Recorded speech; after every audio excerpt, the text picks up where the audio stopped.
Senhor presidente, bem-vindo de volta ao nosso programa. O prazer é meu, Cristiano, poder falar com você mais uma vez e falar com o povo americano. Bem, isso é uma coisa boa, porque eu queria lhe perguntar, em primeiro lugar, como é que você se sente levar um tapa na cara com 50% de sobretaxa de um maior país do mundo, que é os Estados Unidos? Olha, Cristiano, para mim foi uma surpresa, não só o valor da taxação, mas como é que foi anunciado. Eu penso que falta um pouco de multilateralismo na cabeça do presidente Trump.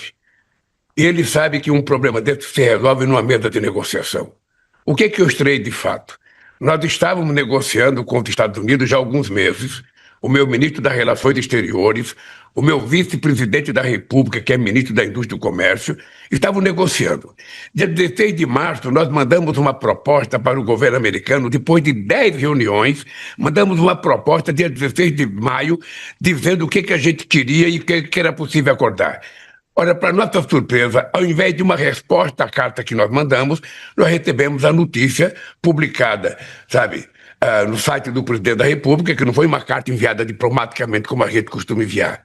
Eu achei que foi um erro muito grande, um equívoco, porque a carta que o presidente Trump fez está cheia de inverdades. Primeiro, ele estava sabendo que aqui no Brasil a justiça é independente. O presidente da República não manda na justiça. A segunda é que o déficit comercial não é verdade. Os Estados Unidos, nos últimos 15 anos, teve um superávit de 410 bilhões de dólares com relação ao Brasil. E terceiro, se a gente vai cobrar o imposto das Big Techs, é um problema do governo brasileiro. Olha, se a gente cobrar uma taxa alta e eles não se contentarem, olha, se estabelece uma negociação entre o governo. É assim que funciona o multilateralismo. É assim que funciona o comércio mundial. É assim que o Brasil age. O que não pode é o presidente Trump esquecer que ele foi eleito para ser presidente dos Estados Unidos e não foi eleito para ser imperador do mundo. Seria muito melhor se estabelecer uma negociação e fazer um acordo possível, porque nós somos dois países que temos uma reunião muito boa há 201 anos. Então ele está quebrando todo e qualquer protocolo, toda e qualquer liturgia que deve exigir o relacionamento entre dois chefes de Estado. Foi muito desagradável, nós estamos tentando conversar com as pessoas, agora nós estamos também preparando a nossa resposta. O que eu tenho dito publicamente é que nós vamos utilizar todas as palavras no dicionário tentando negociar. Se não der negociação, você pode ter certeza que a gente vai recorrer à OMC, ou podemos recorrer sozinho, ou poderemos juntar um grupo de países e recorrer, ou poderemos utilizar a lei da reciprocidade que foi acabada de aprovar pelo Congresso brasileiro. É assim que vai ser. Eu lamento que dois países que têm uma relação histórica de 201 anos precisem estar brigando na justiça porque um presidente não respeita a soberania do outro. Senhor presidente, deixa eu levantar algumas questões que o Trump falou. Em primeiro lugar, falando sobre, como você acabou de mencionar, o Procurador-Geral da República, da AGU, disse que, de acordo com os dados dos Estados Unidos, o Messias escreveu que tem um superávit com seu país, que era 7,4 bilhão no último ano. De acordo com seus números, chega a quase 30 bilhões, fazendo que o Brasil é o terceiro maior contribuidor para o superávit mundial dos Estados Unidos, quando você inclui os bens e serviços. E como você diz, nos últimos 15 anos, os Estados Unidos têm uma superávit de 410 bilhões. Nessa questão do comércio, que o Trump gosta de dizer, a América está sendo explorada pelos seus... Por que ele tem essa ideia? Por que ele acha que tem um déficit com esses países todos e com o Brasil? Ou por falta de conhecimento ou por falta de assessoria. Porque o déficit do ano passado foi de 7 bilhões de dólares para o Brasil. E nós continuamos achando que os Estados Unidos continua sendo um parceiro muito relevante para o Brasil. Nós tivemos um fluxo na balança comercial de 87 bilhões. Os Estados Unidos exportou para o Brasil 47 bilhões e nós exportamos para os Estados Unidos 40 bilhões. Que são produtos que muitas vezes são empresas que levam o produto para lá e trazem o produto para cá. É uma coisa complicada que eu acho que vai ser resolvida na hora que os empresários americanos e os empresários brasileiros sentarem numa mesa e negociar para mostrar, não apenas ao presidente do Brasil, mas ao presidente dos Estados Unidos, de que a taxação foi equivocada, foi mal pensada e foi avisada no momento equivocado quando a gente estava numa mesa de negociação.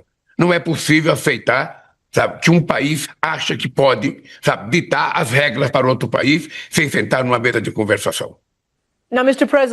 Bem, presidente, uma segunda questão que você também mencionou é uma questão política. Aparentemente, o presidente Trump está dizendo que ele discorda com a investigação e o processo no tribunal do seu predecessor, o presidente Bolsonaro. Aqui que está o que o Trump disse. Isso é nada mais, nada menos do que um ataque sobre um oponente político, que eu sei muito, porque aconteceu comigo. 10 vezes eu fui acusado de coisas. Qual é a sua resposta para esse comentário do presidente Trump?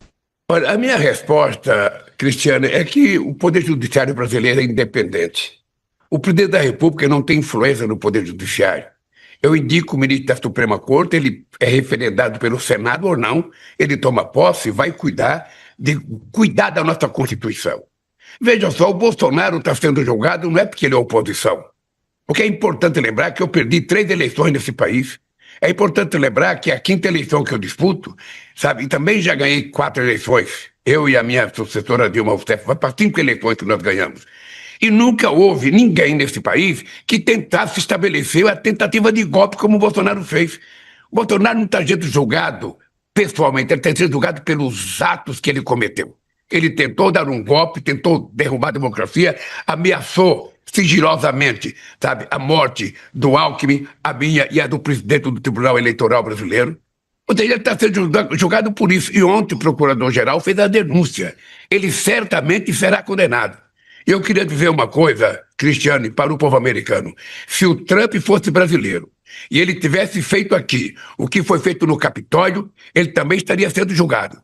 E possivelmente, se tivesse ferido a Constituição de acordo com os ministros, ele também poderia ser preso. Bem, nesse momento eu tenho que dizer, presidente, que o presidente Bolsonaro nega todas essas acusações, mas na maior parte o seu filho, Eduardo, que é membro do Congresso, ele está nos Estados Unidos fazendo lobby para sanções contra o Brasil. E ele queria também sanções contra o presidente do Supremo. E agora o Trump está querendo não só sanções no Supremo, mas agora sobre o povo brasileiro com 50% de tarifa. Os seus opositores têm sido fortes. O Bolsonaro está tentando obter esse resultado. Eles querem que você abandone as acusações contra ele. Veja, primeiro não é o presidente Lula que acusa. É o Ministério Público que faz a acusação. E quem julga é a Suprema Corte. O Lula não tem nada a ver com isso. É importante, Cristiano, lembrar que eu fui julgado por essa mesma corte. É importante lembrar que eu perdi 5 eleições, perdi 3 eleições nesse país e nunca criei nenhum problema. Perdi as eleições, me preparei para ganhar outra. O que não dá é para você não levar em conta que você teve um período na presidência da República, um cidadão que contava 11 mentiras por dia, que instigava o ódio, que abusava da democracia, achando que democracia é baderna, é de respeito aos direitos humanos, de respeito às mulheres, de respeito aos negros, de respeito aos indígenas, de respeito aos sindicatos, de respeito à Suprema Corte. Ou seja, começou a inventar que ele ia ser roubado, ele sabia que ele ia perder as eleições. Quando eu estava preso, a pesquisa dizia que eu ganharia as eleições dele. Ora, e ele então vem com essa história de que foi roubado, de que foi tentar dar um golpe, e depois, de forma covarde, fugiu para os Estados Unidos antes de me dar posse. Ou seja, esse país aqui é um país que merece respeito. E o presidente Trump tem que respeitar, sabe, a soberania desse país. A soberania da Suprema Corte, a soberania do Poder Legislativo, a soberania do Poder Executivo, como eu respeito a soberania americana. Ora, o presidente Trump tem o direito de taxar os produtos americanos, os produtos brasileiros ou de qualquer outro país do mundo. Mas seria muito mais correto a gente sentar numa mesa de negociação e na OMC negociar. Porque a verdade nua e crua é essa. O presidente Trump está querendo destruir a coisa mais sagrada que aconteceu depois da Segunda Guerra Mundial, que foi o multilateralismo. O multilateralismo permitiu que os estados pudessem conviver em harmonia, sentados e tentar resolver os seus problemas negociando. Não é a supremacia da força, sabe, de um contra o outro. Eu vou dizer para você uma coisa, a taxação tarifária não resolve nenhum problema, pode criar muitos outros problemas. E é importante lembrar que o tarifaço vai criar problema também para o povo americano, não é só para o povo brasileiro. Eu aqui vou tentar resolver os meus problemas. Nós estamos conversando com os empresários, estamos conversando com os produtores agrícolas, estamos conversando com os pescadores, estamos conversando com os sindicatos. Nós vamos encontrar uma solução e vamos dar uma resposta, não pelo site, numa carta oficial do presidente da República do Brasil ao presidente Trump, para ele saber que respeito é muito bom, eu gosto de dar e gosto de receber. Sim, você acabou de dizer que a sua resposta vai ser uma carta oficial e não pela mídia, não pelas redes sociais. Então, deixa eu te perguntar, como você sabe, o presidente Trump ameaçou com tarifas de 50% para a China, depois voltou para trás e 50% ou mais para a Colômbia, depois a Colômbia recuou, aceitou e negociou uma outra, aceitou os deportados de volta para a Colômbia. Os povos nos vários países não querem provocar o Trump, porque será pior ainda enfrentar o Trump do que tentar chegar a um acordo. Qual seria seu plano econômico se você não concordar com o que o presidente Trump está exigindo e se você for atingido pela tarifa de 50%? Como é que você vai sobreviver? Que mercado você vai buscar, presidente? Cristiane, primeiro, se eu responder para você qual é a minha estratégia, ela não vai valer mais. Então, deixa eu lhe falar, eu disse para você porque eu estou discutindo, eu só queria contar uma coisa para você, Cristiano. Em apenas 2 anos e meio de governo, eu criei 379 novos mercados para os produtos brasileiros no mundo. E eu tenho viajado muito. E vamos fazer um acordo com a União Europeia, vamos fazer acordo com os países do ASEAN, vamos fazer acordo na América Latina, vamos conversar com o México, sabe? E nós vamos tentar procurar novos parceiros. E não vamos deixar de levar em conta a importância que os Estados Unidos têm para nós. Eu jamais imaginei brigar com os Estados Unidos. Você sabe, eu tive uma relação extraordinária com todos os presidentes, desde o Clinton, sabe, ao Bush, ao Obama, ao Biden. E eu espero ter uma boa relação com o presidente Trump. Agora, o que é importante ter em conta é o seguinte, é que é preciso respeitar a soberania dos países. É preciso respeitar as coisas que acontecem dentro de um país. Sabe? Falar em desmatamento no Brasil, o Brasil é o país que mais leva a sério a questão do clima. Nós já diminuímos 50% do desmatamento da Amazônia e o meu compromisso é até 2030 ter desmatamento zero na Amazônia. Aliás, eu espero que o presidente Trump venha na COP30, que vai ser no coração da Amazônia. Primeiro, para ele conhecer a Amazônia. Segundo, para a gente saber se os líderes estão falando a verdade quando dizem que estão preocupados com o clima. Eu quero saber se as lideranças estão, sabe, entendendo que os cientistas estão corretos ou eles acham que é tudo mentira, que não está acontecendo nada no planeta. Porque é isso que tem que dizer. Porque os países ricos prometeram, em Copenhague, em 2009, dar 100 bilhões de dólares por ano para, sabe, ajudar os países em desenvolvimento, os países pobres, e até agora nada. Agora essa dívida já está em 1,3 trilhão de dólares. Então, Cristiano, o que eu acho é que eu nasci na minha vida política negociando. Eu fui dirigente sindical, eu fiz muitas greves, eu fiz muitas assembleias, mas tudo terminava numa mesa de negociação. É na mesa de negociação que a gente resolve o problema, porque uma mesa de negociação é muito mais barato do que uma guerra, é muito mais barato do que uma luta. Não só não se destrói nada, como a gente não permite a morte de ninguém. Esse país, sabe, que está falando com você, que será um país da paz. Nós não temos contencioso no mundo com ninguém e não queremos ter contencioso. Nós queremos resolver o problema numa mesa de negociação. Por isso é que nós mandamos, dia 16 de maio, as propostas para o governo americano. Bem, você fala e nos lembra muito bem que você foi um grande negociador. O presidente Trump também, ele gosta de se chamar de um grande negociador. Isso certamente significa que os dois presidentes, ele e ele, deveriam ter uma reunião para conseguir resolver isso. Mas você é da esquerda progressista, ele é da direita e tudo isso. Talvez a política de vocês dois não equivale. Tem alguma coisa que está acontecendo entre vocês dois. Você disse que o comércio do Brasil com os Estados Unidos representa 1,7% do PIB total do Brasil. Então, não é que no Brasil não poderia sobreviver sem os Estados Unidos. É isso que você disse aí para a mídia. Você acha, então, que o seu país e talvez outros, como o BRICS e outros países, serão capazes Fica a prova de Trump estabelecer um comércio, um mercado separado, independente dos Estados Unidos, para se protegerem contra essas tarifas unilaterais que os Estados Unidos está impondo? Cristiano, deixa eu te dizer uma coisa muito sincera. Eu não sou um presidente progressista, eu sou presidente do Brasil. Eu não vejo o Trump como presidente de direita, eu vejo ele como presidente dos Estados Unidos. Ele foi eleito. Ele tem o respaldo do povo americano. Então não importa se eu gosto ou não gosto dele, se ele é de direita ou de esquerda, importa que ele é o presidente dos Estados Unidos, importa que eu sou o presidente do Brasil. Nem os Estados Unidos tem outro, nem aqui no Brasil tem outro. Sou eu e ele. Então a melhor coisa do mundo é você estar numa mesa para conversar. Essa é a melhor coisa do mundo. Até agora ele tem demonstrado que não tem interesse porque ele acha que ele pode fazer das tarifas que ele quiser. A segunda coisa, ninguém quer romper com os Estados Unidos, ninguém quer prescindir dos Estados Unidos. O que nós queremos é não ser refém dos Estados Unidos. O que nós queremos é ter mais liberdade nas transações comerciais entre os países dos BRICS. Tem gente que acha que quando a gente fala fazer negócio nas moedas dos países, que a gente está querendo romper com o dólar. É importante lembrar que em 2004, Brasil e Argentina fizeram um acordo para que a gente fizesse negócio nas nossas moedas. E isso é o que nós queremos, ver possibilidade de fazer acordo nas nossas moedas sem precisar que você fique pendurado no dólar. Esse é um dado concreto. Ninguém está pensando nem em criar uma nova moeda. Nós estamos querendo apenas fazer acordo e negócio nas nossas moedas. E é importante lembrar, Cristiano, que quando você fala dos BRICS é de esquerda, é importante lembrar que os BRICS têm 10 presidentes do G20. É importante lembrar que 4 presidentes dos BRICS foram convidados para o G7 no Canadá. Então é importante lembrar que nós representamos 40% do comércio internacional, sabe?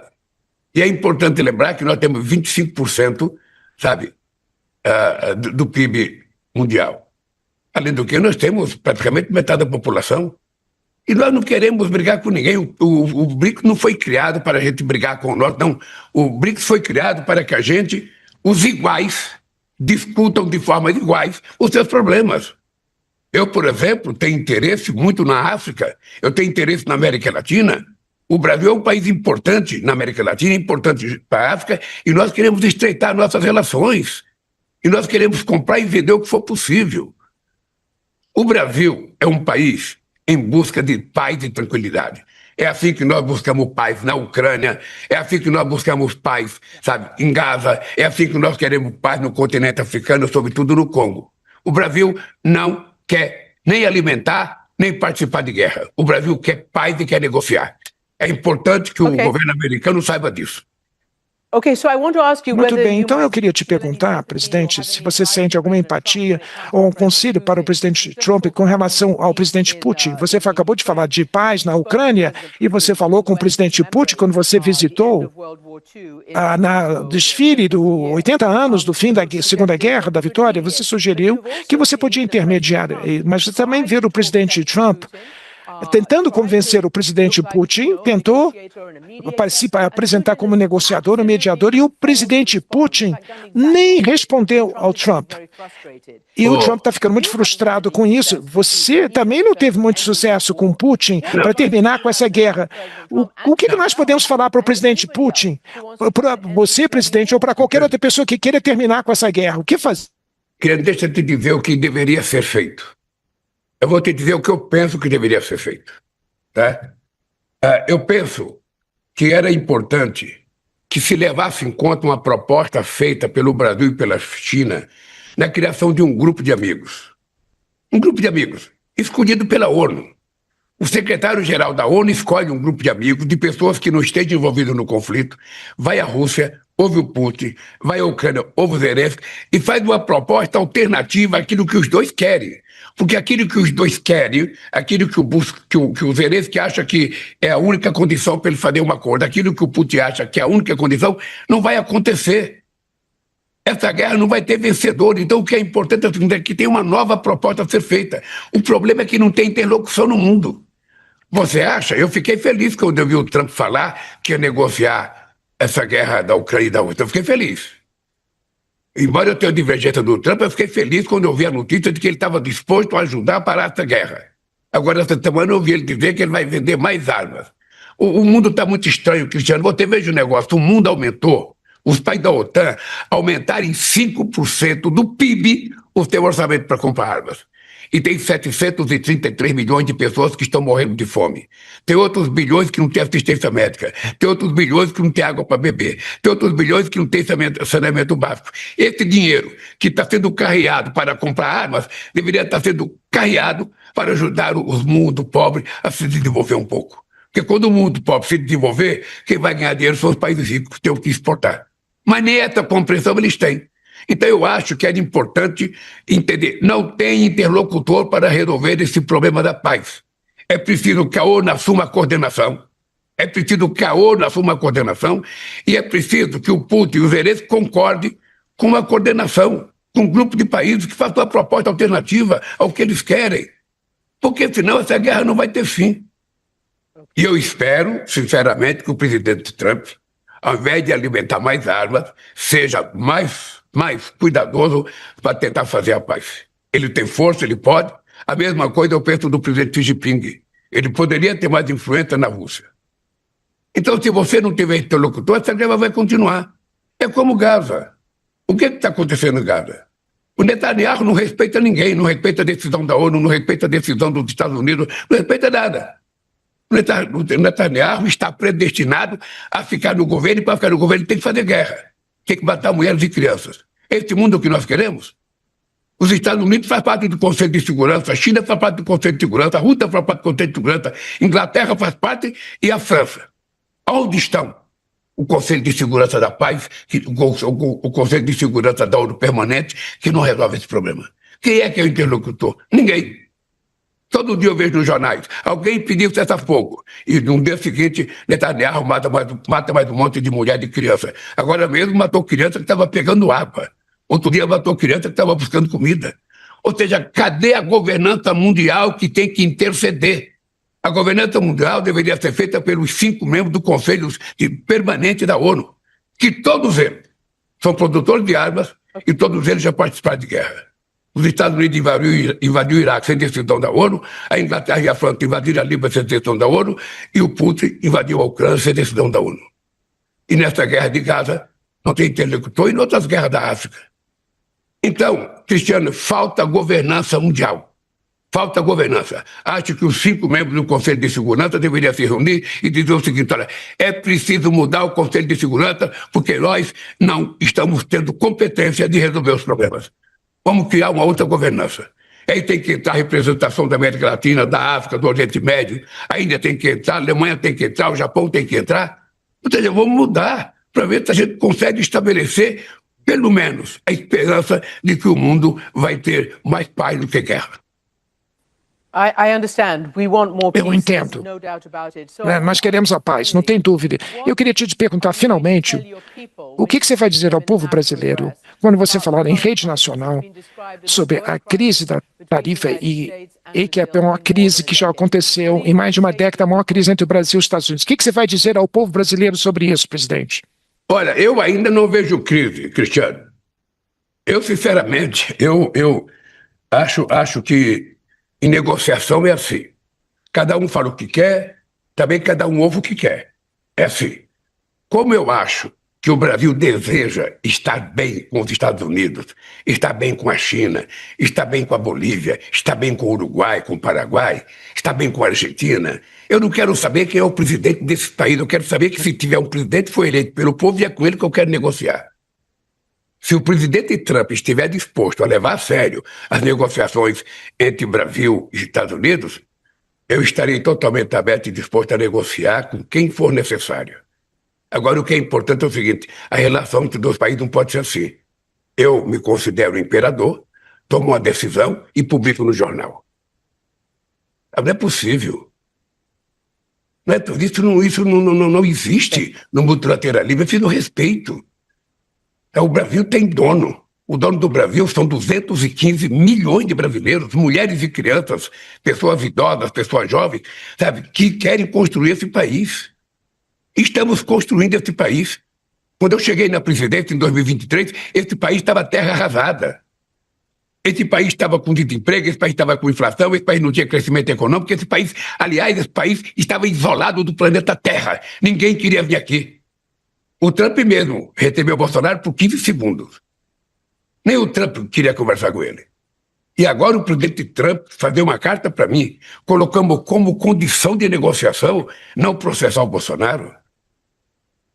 Aí, sinceramente, não dá nem para acreditar. Eu, quando vi a carta pelos jornais, eu pensei que era um material apócrifo.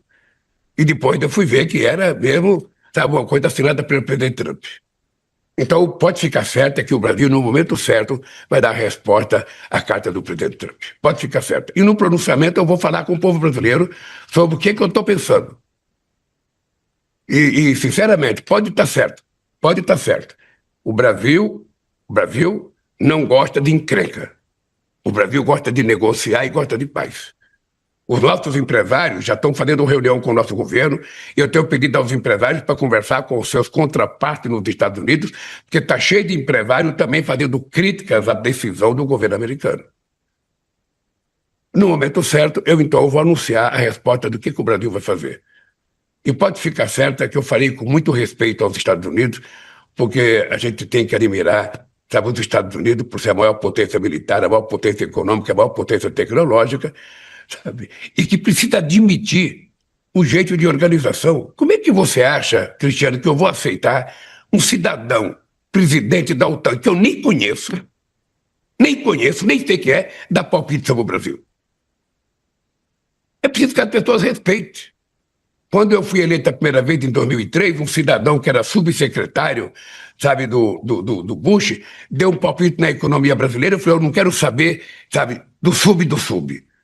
Eu quero conversar com o presidente Bush. E fui chamado para conversar com o Bush dia 10 de dezembro de 2003, quando ele estava alucinado para fazer a guerra com o Iraque. E convidou o Brasil para participar da guerra.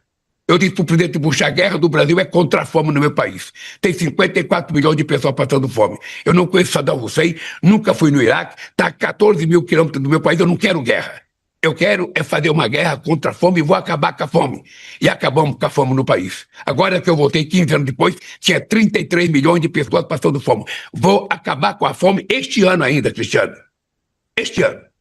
Porque o meu lema aqui no Brasil é cuidar do Brasil, cuidar do povo brasileiro, não é cuidar dos interesses dos outros. É assim que eu ajo, é assim que eu acho que todos os presidentes deveriam funcionar. E é assim que eu peço ao presidente Trump. Sabe? O Brasil é um aliado histórico dos Estados Unidos. O Brasil preza a relação econômica entre o Brasil e os Estados Unidos. Mas o Brasil não aceita imposição. O Brasil aceita negociação. E que vença quem tiver razão. É assim que eu vou tratar essa nossa relação, que eu tenho tempo ainda, até o dia 1º de agosto, para dar minha resposta, sabe? E ela será dada da forma mais tranquila possível.